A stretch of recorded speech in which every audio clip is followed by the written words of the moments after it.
Bonjour à tous et content de vous revoir pour cette nouvelle vidéo. Alors, la vidéo d'aujourd'hui est la suite logique d'une précédente vidéo que nous avons vue qui faisait notamment référence à la notion de virtualisation et tous les aspects qui sont forcément liés à celle-ci. Alors, aujourd'hui, nous allons beaucoup plus nous appesantir sur les notions de suite virtuelle qui nous permettront entre autres de mettre en relation toutes ces machines virtuelles-là, soit les permettant de communiquer vers le réseau Internet, soit entre elles. Alors, c'est une thématique qui vous intéresse. On se retrouve juste derrière pour en parler et pour l'implémenter. Alors, pour la mise en contexte de notre démo que nous allons faire aujourd'hui, j'ai préparé en amont un serveur, en l'occurrence Windows Server, et vous faites vite de croire que en fait cette démo en fait s'effectuera notamment sur Hyper-V, qui est naturellement un hyperviseur de type 2 applicatif sur Windows Server. Et en l'occurrence, j'ai donc préparé en amont, comme je disais préalablement, en amont Windows Server dans laquelle j'ai installé le service ou bien le rôle Hyper-V. Et si vous prêtez attention là, vous voyez bien que c'est le nom de ce serveur est naturellement le serveur NAT avec les différentes fonctionnalités que nous allons donc utiliser.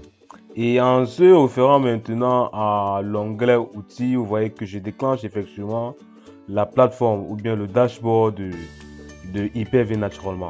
Et en l'occurrence, j'ai créé deux machines virtuelles en fait qui nous serviront en fait de démo, d'exemple pour effectuer en fait cette démo. En l'occurrence Windows 10 que vous voyez là et aussi Ubuntu que vous voyez aussi là. Et en se connectant effectivement sur les différentes machines que j'ai installées et en allant directement dans PowerShell, notamment sur Windows 10 et en effectuant notamment la commande ipconfig, vous constatez avec moi ici que effectivement il n'y a pas d'adresse. En fait, cette machine virtuelle n'a pas d'adresse. Comme pour dire que nous allons aller de manière from scratch, c'est-à-dire de manière basique quand on sait bien qu'il n'y a aucun serveur DHCP en fait qui est installé. Donc cette machine en fait n'est pas encore connectée sur le réseau. De même pour la machine Ubuntu serveur que j'ai dû installer ici en faisant notamment la commande IPA. On conseille effectivement que cette machine en fait n'a pas d'adresse. Donc c'est à partir de là en fait que nous allons essayer de connaître ou bien de configurer d'abord les deux machines pour qu'elles communiquent soit vers le réseau Internet, soit avec l'autre sur lequel elle est hébergée et soit naturellement entre elles. Donc c'est en fait ce qui va constituer le menu de ce que nous verrons aujourd'hui. Alors sans plus tarder, on commence directement avec le premier réseau virtuel. Et pour pouvoir enfin créer ce réseau externe là, je me rends juste dans l'onglet gestionnaire de réseau virtuel sur Hyper-V en lui-même. Et vous voyez là que en fait j'ai créé en amont plusieurs réseaux. Et le premier c'est le réseau externe. Quand vous voyez la externe et le nom, je l'ai appelé notamment X, lui qui est le réseau externe. Et celui-ci nous permet en quelque sorte, permet aux machines virtuelles qui sont hébergées en fait sur cette superviseur de communiquer avec les autres machines en fait qui sont sur le réseau. Donc si nous avons une machine dans ce serveur, notamment sur Windows 10 ou bien Ubuntu serveur, elle va nous permettre de communiquer, de sortir en fait de cette machine pour communiquer via l'interface, parce qu'à partir d'ici on peut aussi choisir les interfaces. Comme vous voyez réseau externe là, on peut choisir notamment les interfaces auxquelles on peut utiliser notamment Realtek et la carte Wi-Fi en fait de cette machine. Donc en faisant un ping vraiment de cette machine-ci vers une autre machine qui est forcément sur le réseau, on va notamment se rendre que le ping passe. Mais pour ce faire, on va donc essayer donc de connecter les différentes cartes réseau des différentes machines. On va se connecter et on va choisir le réseau X que j'ai créé dans l'amont et je vais appliquer notamment, je le fais directement pour Ubuntu ici et je vais aussi le faire directement pour Windows 10. Il est à noter que le serveur DHCP, en l'occurrence le routeur, parce que notamment c'est notre routeur ou bien c'est notre box Ethernet qui va forcément allouer les adresses dynamiques à cette machine. Et si on rentre par mégahertz sur les machines en fait où on a connecté, disant que bon, elle fonctionne avec un réseau externe, et en retapant la commande ipconfig ici, on s'aperçoit effectivement que elle a obtenu une adresse du type 192.168.1.157. Donc voilà effectivement l'adresse qui a été octroyée en fait à cette machine. C'est en fait notre box internet qui nous a fourni en fait. C'est-à-dire pourquoi? Parce qu'elle communique directement avec l'extérieur. En refaisant la même chose sur la machine Ubuntu, on s'aperçoit effectivement ici qu'elle a obtenu aussi une adresse. Et en faisant un ping notamment sur une machine haut du réseau, vous voyez qu'elle répond merveilleusement bien.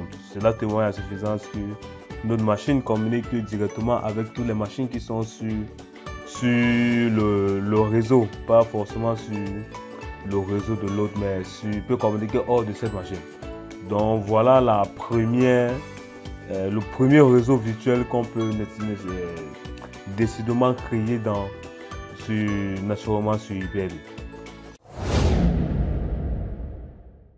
Le deuxième réseau qui est aussi possible de créer avec Hyper-V, c'est le réseau interne. En fait, celui-ci a la particularité que les machines invitées communiquent juste avec la machine hôte. Donc, elles ne peuvent que communiquer rien qu'ensemble. Donc, celle-ci ne pourra plus sortir sur la machine. Parce que quand vous constatez là, en allant dans le gestionnaire de commutateurs et en créant ça sur ce serveur-ci, et en adressant vraiment ce réseau-ci comme réseau interne, ici on va s'apercevoir que la machine ou bien l'autre deux machines invitées communiquent uniquement avec la machine haute uniquement.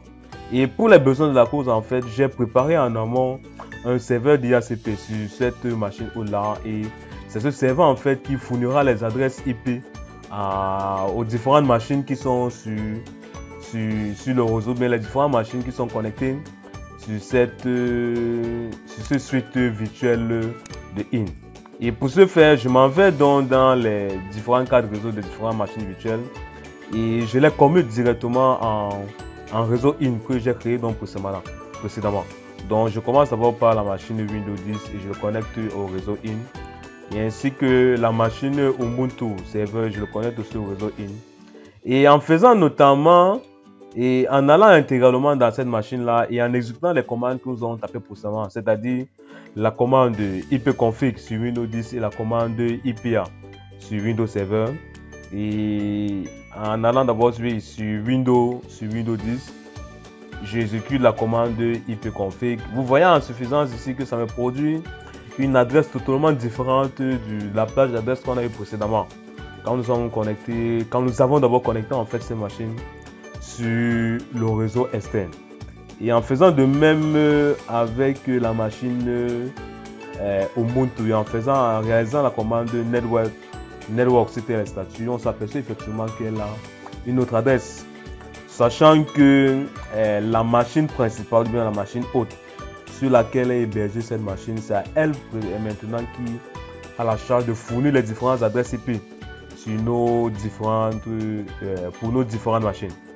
Donc en réalisant, vous voyez que ici, si j'exécute la commande ping directement sur le 192.168.100.5, vous voyez que ici ça passe. Pourquoi? Parce qu'il est directement connecté avec ces machines hautes. Il ne peut pas communiquer en fait avec les autres machines sur le réseau. Donc là, il est totalement différent. Donc voilà ce qu'on peut dire naturellement sur le deuxième réseau virtuel qu'on a vu, qui est en quelque sorte le réseau interne, donc qui a la charge ou bien qui a la responsabilité de communiquer rien qu'avec la machine haute. Le troisième réseau que nous pouvons voir, c'est le réseau privé. Alors ce réseau, ça a la particularité de faire ce que c'est rien que les machines invitées qui communiquent forcément entre elles. Donc comme nous avons en l'occurrence deux machines invitées, en l'occurrence Ubuntu et Windows 10, la particularité de ce suite sera qu'elle ne pourra rien que communiquer entre elles, donc ne pourra pas communiquer avec l'autre. Donc voilà le troisième réseau virtuel qui est possible avec l'hyperviseur Hyper-V. Donc on va se connecter directement, on va changer Et effectivement, les suites sur lesquelles nous sommes connectés, parce que précédemment, nous étions connectés directement avec le suite externe. Interne autant pour moi, on va directement la communiquer en réseau privé. Et tout ceci est possible, la création en fait de ce réseau est toujours possible dans le gestionnaire de commutateurs, comme nous avons vu précédemment. Donc en exécutant, en commutant en fait nos différents cadres réseau sur les suites virtuelles, en l'occurrence IPv privé, on s'aperçoit ici que sur Windows 10, en le communiquant sur IP, sur le réseau privé, on s'aperçoit en exécutant les différentes commandes, on s'aperçoit effectivement qu'elle n'a pas obtenu d'adresse. Comme pour dire qu'il n'y a aucun serveur DHCP qui communique notamment avec ces différentes machines-là.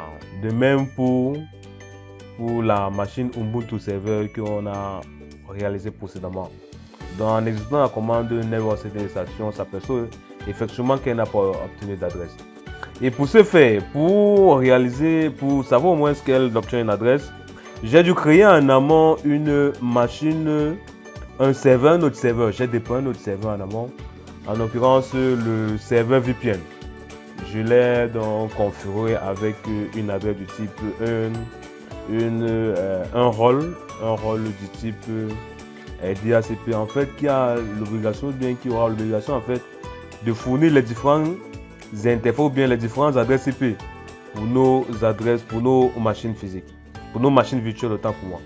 Et en l'exécutant, vous voyez, vous apercevez effectivement que, et sachant que cette machine est directement connectée au réseau privé qu'on a créé précédemment, elle communiquera directement avec les autres machines qui seront forcément connectées sur ce réseau virtuel.